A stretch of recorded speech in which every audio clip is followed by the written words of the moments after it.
Magandang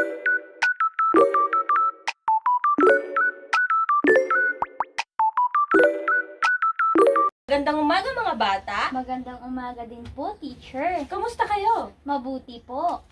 Mayroon bang liban sa klase natin ngayon? Wala po, teacher. Mahusay!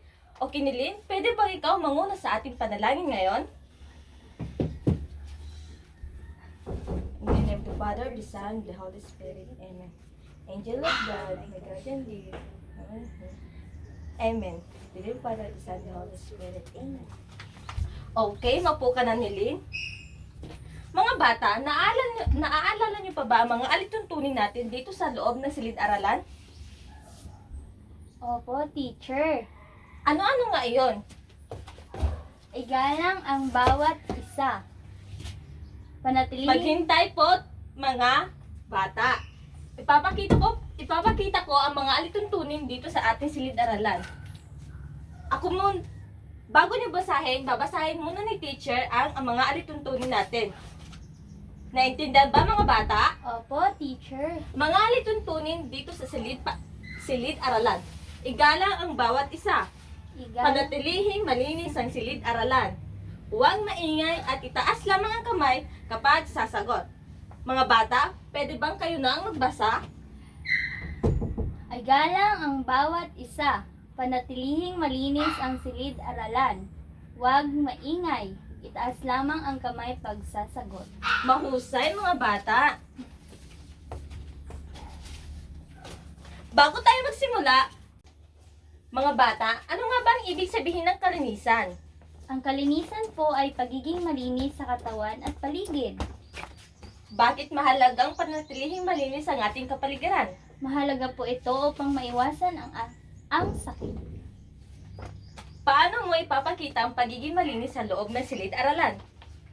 Nililinis ko po ang aking upuan at itinapon sa basurahan ang kalat. Mahusay mga bata! Lahat ng iyong sagot ay tama. Ngayon mga bata, ang tatalakayin natin ngayon ay ang tungkulin sa sarili, kalagahan ng pag-aayos at pangangalaga sa sarili. Mga bata, bakit nga ba mahalaga ang pag-aayos at pangangalaga sa ating sarili?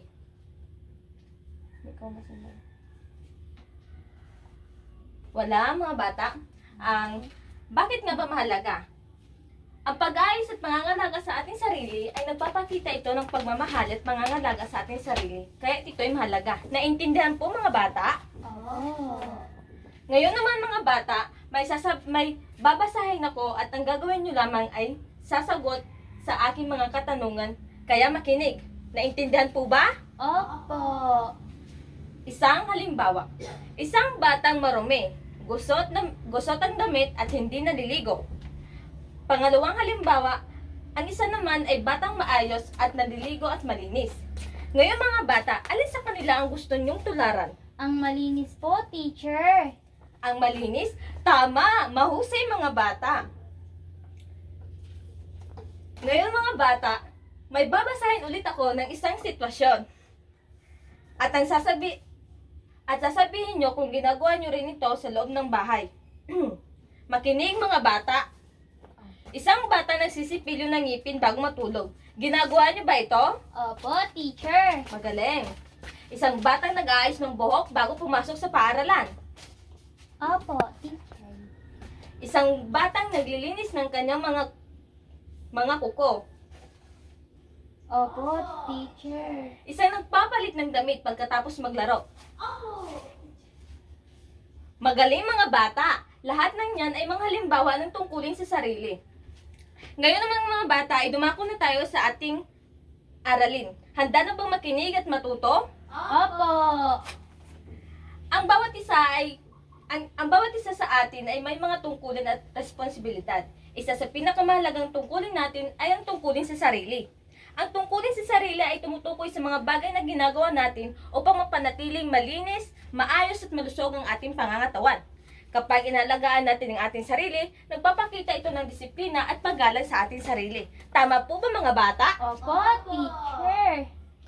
Isa sa mga halimbawa nito ay ang pagsisipilyo ng ngipin, pagsusuklay, pagligo araw-araw, nag-aayos ng damit, pagsusuot ng malinis na damit, paglinis sa katawan, at maging sa kapaligiran.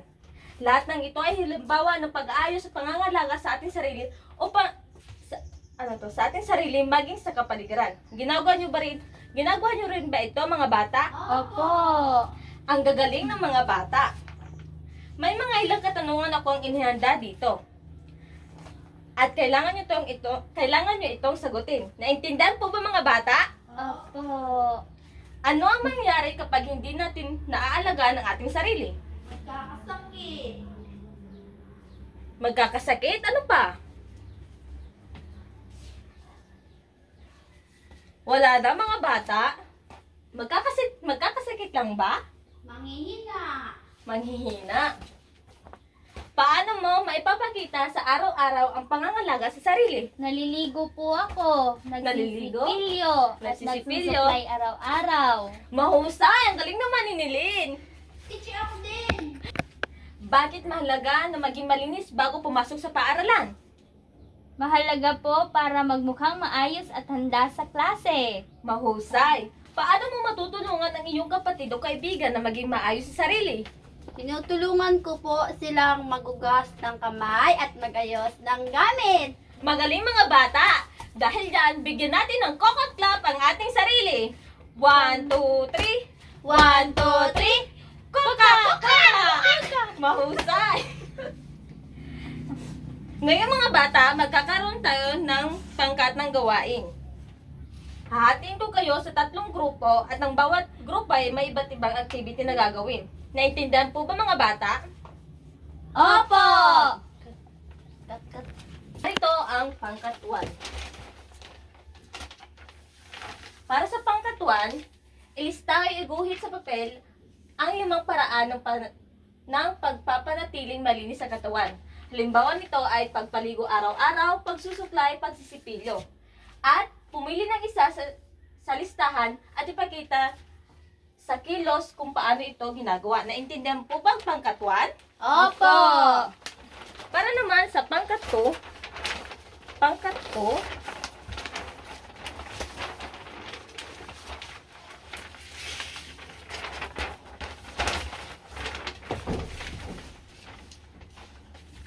ilista ang 5 paraan ng pagiging maayos sa sarili at sa gamit. Halimbawa, pagtutupi, pag-aayos ng buhok, pag-aayos ng gamit sa bag. At ipaliwanag kung bakit mahalaga ang pagiging maayos sa sarili. Naintindihan po ba pangkat 2? Opo! Galing. At para sa pangkat 3,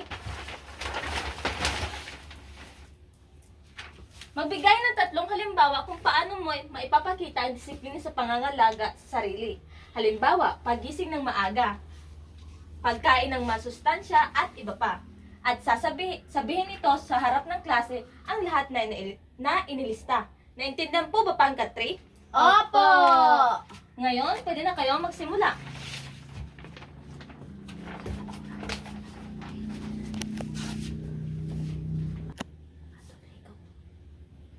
Tapos na po ba ang lahat ng grupo? Opo! Pangkat 1, pwede nyo bang sabihin kung ano ang mga inilista nyo sa inyong sinagutan? 5 paraan ng pagpapanatiling malinis ang katawan. Una, pagligo araw-araw. Pagsisipilyo ng ngipin tuwing umaga at bago matulog. Pangatlo, paghugas ng kamay bago at pagkatapos kumain. Pang-4, pagputol ng kuko linggo-linggo. Pang-5, pagsusuklay ng buhok araw-araw.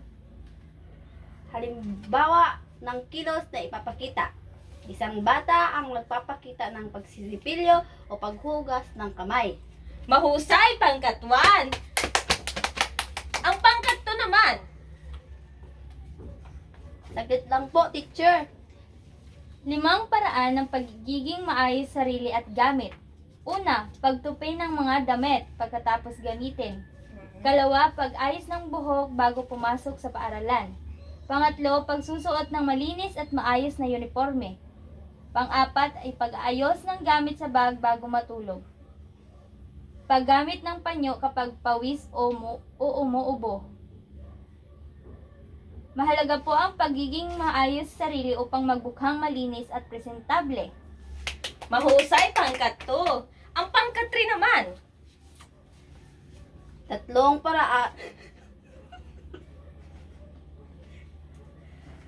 paraan ng pagpapakita ng disiplina. Pagising ng maaga upang hindi mahuli sa paaralan. Pagkain ng masustansyang pagkain. Pagligo bago matulog. Dapat disiplinado tayo para maging malusog at masigla. Kapag Pangkat 3? Ano nga ba yon? dapat disiplinado tayo para maging malusog at masigla. Mahusay. Bigyan natin ang tatlong grupo o bigyan natin ang ating mga sarili ng very good clap. 1, 2, 3. 1, 2, 3. Very good, very good, very good. Ngayon mga bata, makinig na muna po kay teacher. May hinanda akong isang sitwasyon na babasahin ko po at ito ay may gabay na tanong na inyong sasagutin. Naintindihan po ba? Opo! Araw ng Lunes at papasok ka sa paaralan. Maaga kang gumising, naligo, nagsipilo, nagsuklay ng buhok at nagsuot ng malinis na uniforme. Inayos mo rin ang iyong bag at sapatos bago umalis.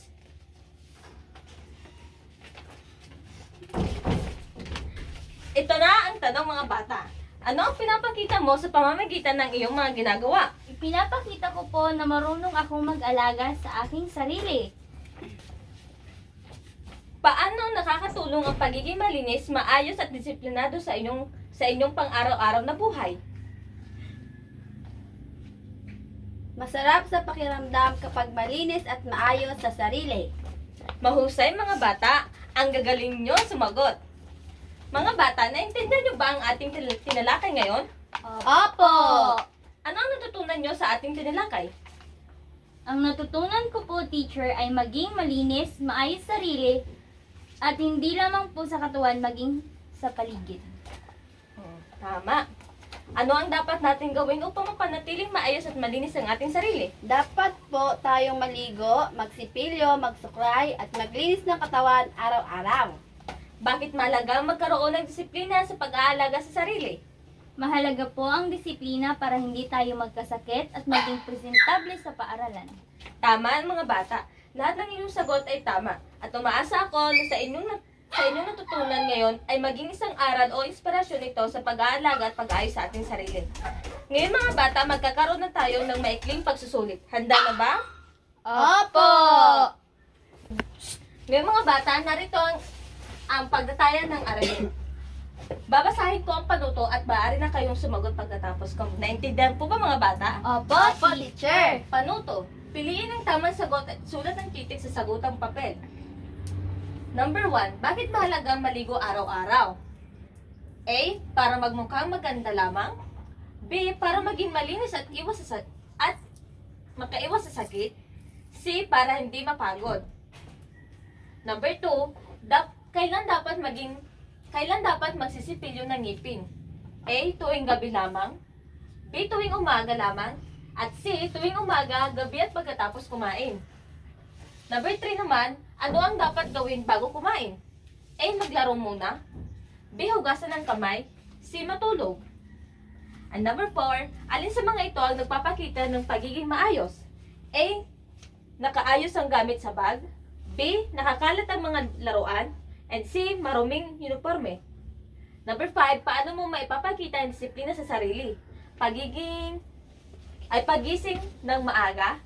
B. Pagtulog ng madaling araw. C. Pagpabaya sa katawan. Tapos na po ba mga bata? Opo! Mahusay mga bata.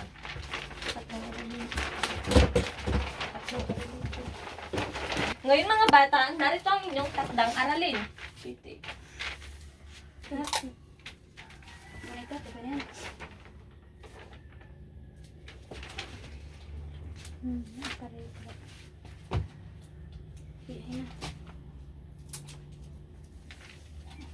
Takdang aralin. Panuto, gawin sa inyong kwaderno at sagutin ito ng maayos. Maglista ng 5 paraan kung paano mo inalagaan ang iyong sarili araw-araw.